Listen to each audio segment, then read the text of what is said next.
2.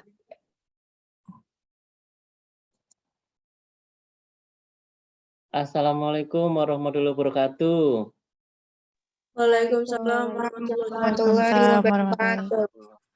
Ya, selamat malam. Wah, rekan-rekan mahasiswa sudah pada datang ini. Ini adalah pertemuan pertama kita untuk kuliah K3, Keselamatan dan Kesehatan Kerja. Nah, kita akan mulai perkuliahan kita. Bapak akan share screen ya.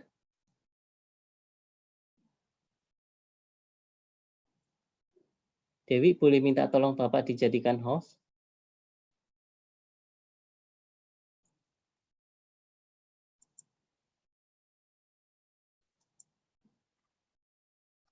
Supaya bisa share screen. Sebentar, Pak. Ya, baik.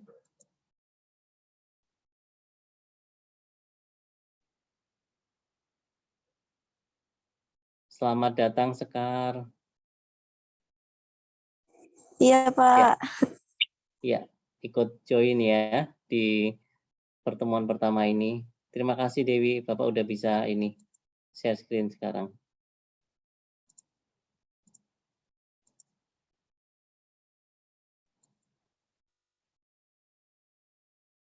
Ya, materi pertama kita adalah pengantar keselamatan dan kesehatan kerja. Supaya lebih memudahkan, kita akan menyebut K3 untuk keselamatan dan kesehatan kerja. Nah, sambil mendengarkan kuliah, Bapak akan share absensinya ya. Sebentar, ini ada di chat, kemudian, nah, baik, silakan. Ini absensinya, silakan diisi.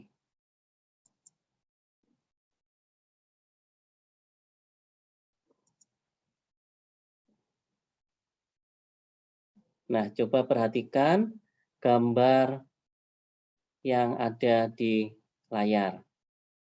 Menurut kalian, gambar apakah ini? Bapak stop share.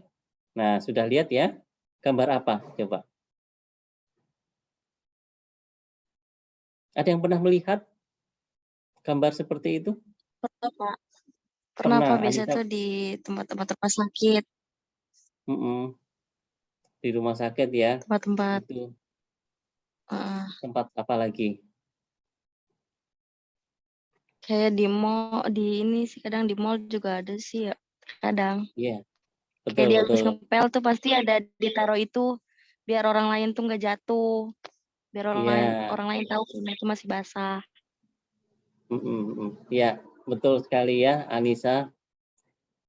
Alat itu, alat tersebut adalah salah satu alat yang digunakan dalam K3 ya. Kok bisa ya? Iya, tadi seperti yang disebutkan oleh Anissa, untuk mencegah terjadinya kecelakaan. Nah, untuk mencegah terjadinya kecelakaan, kita menyebutnya sebagai kecelakaan. Nah, kalian dapat satu kosakata ya. Satu kosakata. Bapak coba share screen lagi. Nah, ini. Namanya adalah warning sign atau tanda peringatan. Jadi mungkin ada warning sign lain di tempat tersebut. Tidak hanya ini ya. Ini yang khusus di situ untuk awas lantai basah. Nah, nanti ada juga warning sign lain mungkin tidak di lantai, tapi bisa di dinding ataupun di tempat-tempat yang membutuhkan peringatan. Seperti itu. Nah, pertanyaannya, penting nggak sih warning sign ini? Tidak hanya ini ya maksudnya. Penting nggak? Penting, Pak. Penting, Pak. Ya, penting. Pentingnya di mana? Coba, Dewi.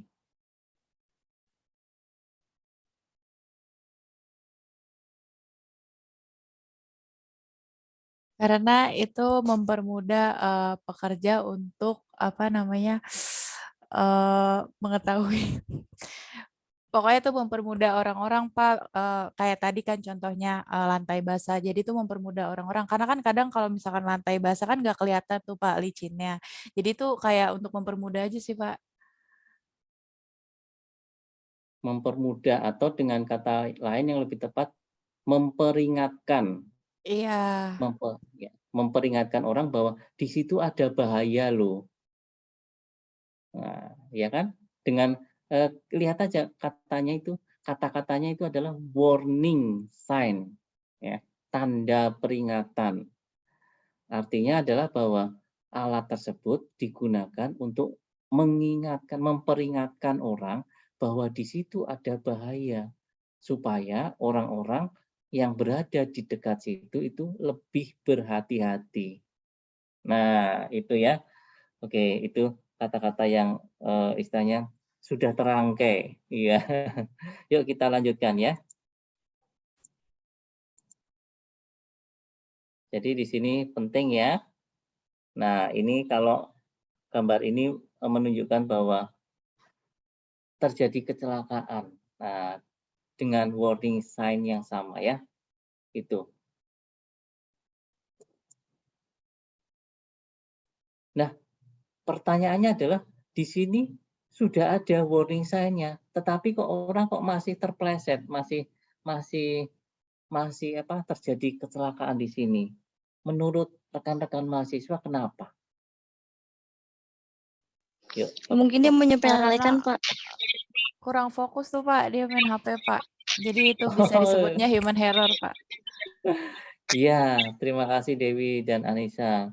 Iya, di sini ada human error. Ya, sudah ada tandanya, sudah diberikan tanda warning nih, hati-hati nih. Nah, tetapi ternyata orang menyepelekan, seperti kata tadi Anissa ya, menyepelekan dan nggak mau tahu, ternyata dia kecelakaan juga karena tidak hati-hati. Dan di situ kita dapat satu kosakata lagi apa? Human error, betul sekali ya. Ya, jadi kecelakaan itu bisa terjadi salah satunya akibat human error. Ya, dapat ya 1 poin. Oh, ini sudah ada beberapa yang join ya. Ya, selamat datang. Ini siapa? Faisal yang sudah join ya. Yang lain masih menunggu di waiting list. Yuk kita lanjutkan lagi. Nah, ini ada 2 contoh, 2 gambar di mana gambar-gambar tersebut menunjukkan kecelakaan terjadi. Yang di sini coba ada yang bisa menjelaskan terjadinya kecelakaan karena apa? Kurang safety, Pak. Pengamanannya kurang, Pak. Iya, kurang hati-hati ya ketika dia menggunakan tangga, mungkin terpleset atau apa ya. Kemudian yang di sini gambar yang berikutnya di mana ininya? Di sini di bagian tangan di sini ya, pergelangan tangan di sini terjadi luka. Di sini. Ini bisa disebabkan mungkin ketika dia sedang mengoperasikan sebuah alat dan kemudian melenceng, entah mungkin alatnya yang kurang pas ataupun karena human error tadi itu. Melamun barangkali, wah, makanya hati-hati terutama bagi orang-orang yang bekerja di tempat-tempat yang memiliki alat-alat berat ya, alat-alat yang berbahaya itu harus fokus. Kalau nggak fokus kemungkinan besar bisa terjadi kecelakaan. Seperti ini ya. Ini 2 contoh aja, yang lain masih banyak. Dan akibat yang paling fatal adalah kematian. Ya, kalau ini luka di tangan ya, luka ini nggak tahu ini mungkin pingsan ya. Tapi ada juga yang akibat yang paling fatal itu kematian. Dan disinilah pentingnya K3. K3 itu berperan sekali di dalam industri terutama ya, yang harus memperhatikan keselamatan kerja bagi para pekerjanya. Ya, Bapak stop sharing.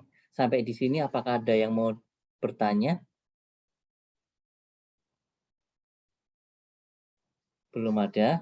Baik, kalau belum ada, Bapak akan lanjutkan.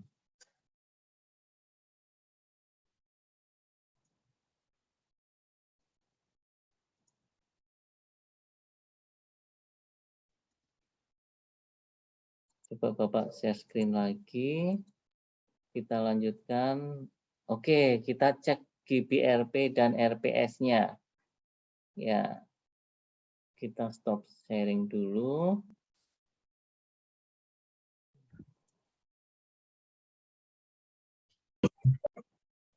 Sebentar. Iya. Oke.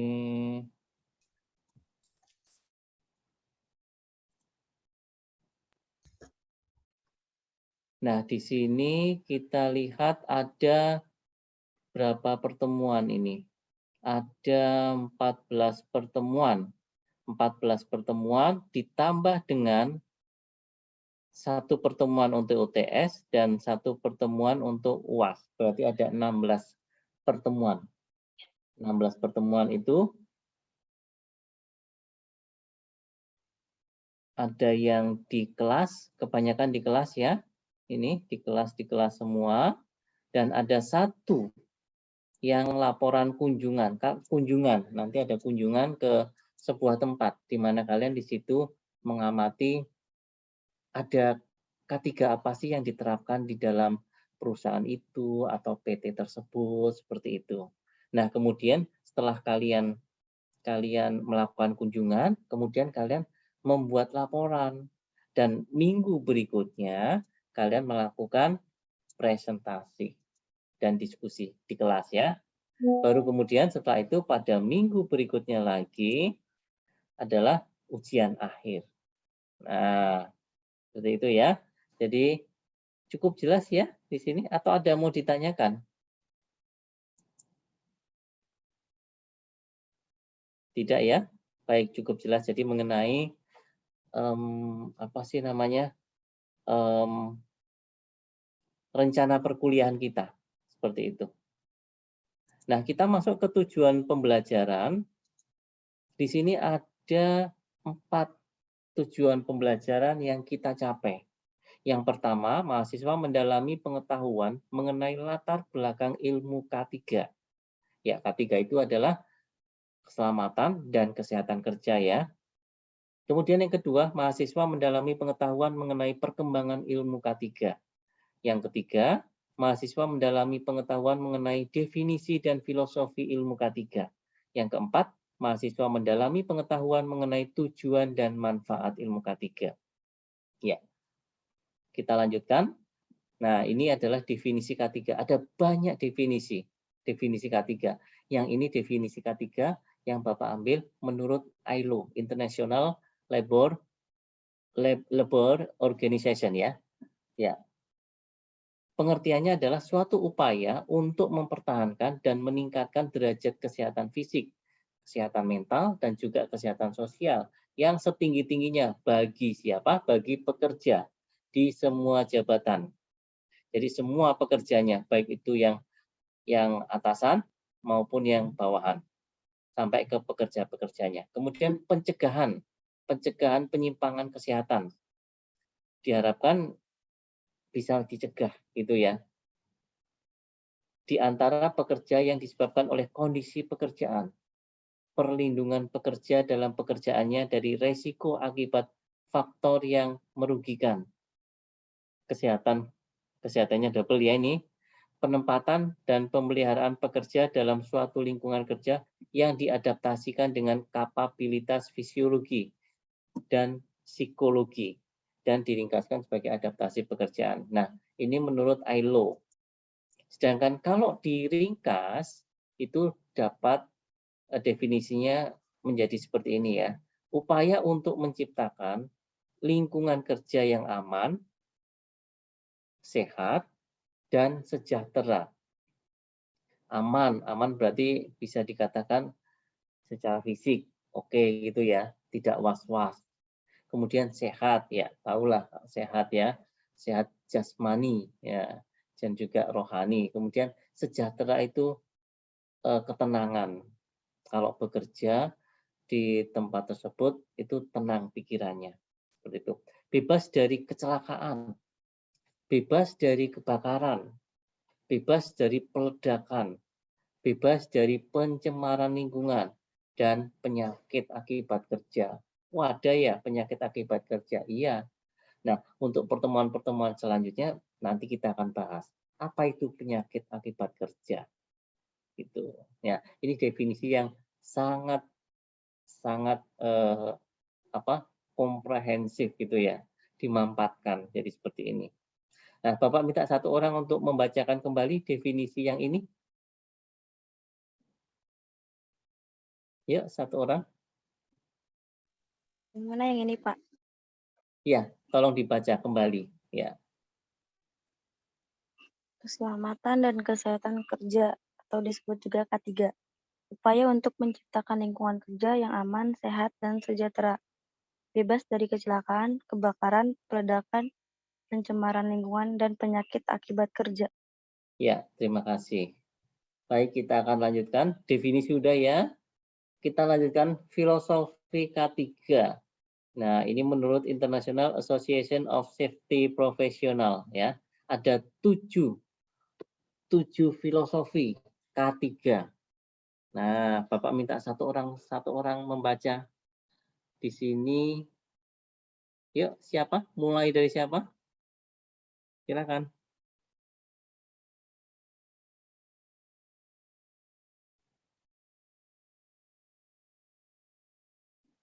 Satu orang. Nggak apa-apa.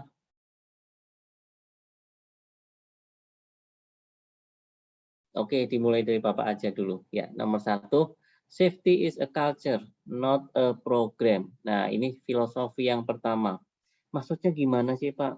Maksudnya adalah bahwa K3 bukan sekedar program yang dijalankan oleh perusahaan untuk sekedar memberikan penghargaan, memberikan sertifikat, gitu ya. Hendaknya K3 itu menjadi cerminan dari budaya, culture ya. Culture adalah budaya. Dibudayakan di dalam perusahaan, bukan sekedar program. Ya, maksudnya adalah kalau program itu kan bisa berhenti. Begitu program dibuat atau direncanakan, kemudian dilaksanakan dan selesai. Nah, itu namanya program. Tapi kalau sebagai budaya itu akan dihidupin setiap harinya. Nah, harapannya adalah bahwa perusahaan dan juga stakeholder yang ada di situ itu mengutamakan keselamatan atau safety. Safety ini bukan program tapi budaya, dihidupin gitu ya. Kemudian yang kedua, ada yang membacakan yang kedua? Saya, Pak. Pak. Boleh. Syafira ya? Iya. Iya, silakan Syafira. Nomor 2, manajemen is responsible. Ya, management is a responsible. Ya, artinya adalah bahwa manajemen perusahaan itu adalah yang paling bertanggung jawab. Paling bertanggung jawab mengenai apa? Ya, mengenai terlaksananya K3 ini. Gitu. Ya, itu artinya. Kemudian yang nomor 3. Nomor 3, employee must be trained to work safety. Ya, artinya adalah bahwa di setiap tempat kerja, kalau lingkungan kerja, jenis pekerjaan memiliki karakteristik dan persyaratan K3 yang mungkin bisa berbeda. Itu ya. Oh, maaf. Bukan, itu yang keempat ya. Safety is a condition of employment. Yang ketiga itu employee must be trained to work safety. Maksudnya adalah di sini pekerjanya itu harus di training gitu ya, harus dilatih untuk dapat bekerja secara aman atau secara safety. Nah, ini tadi yang keempat sudah, safety is a condition of employment. Kemudian yang kelima, all injuries are preventable ya. Artinya adalah bahwa semua kecelakaan itu idealnya itu dapat dicegah. Mengapa dapat dicegah? Karena kita dapat melihat penyebabnya. Penyebabnya apa sih? Itu makanya bisa dicegah. Gitu. Ini filosofi dari K3.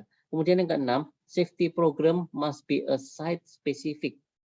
Artinya adalah program-program yang dibuat untuk keamanan adalah sangat spesifik pada tempat yang bersangkutan. Bisa jadi di lokasi lain itu berbeda programnya.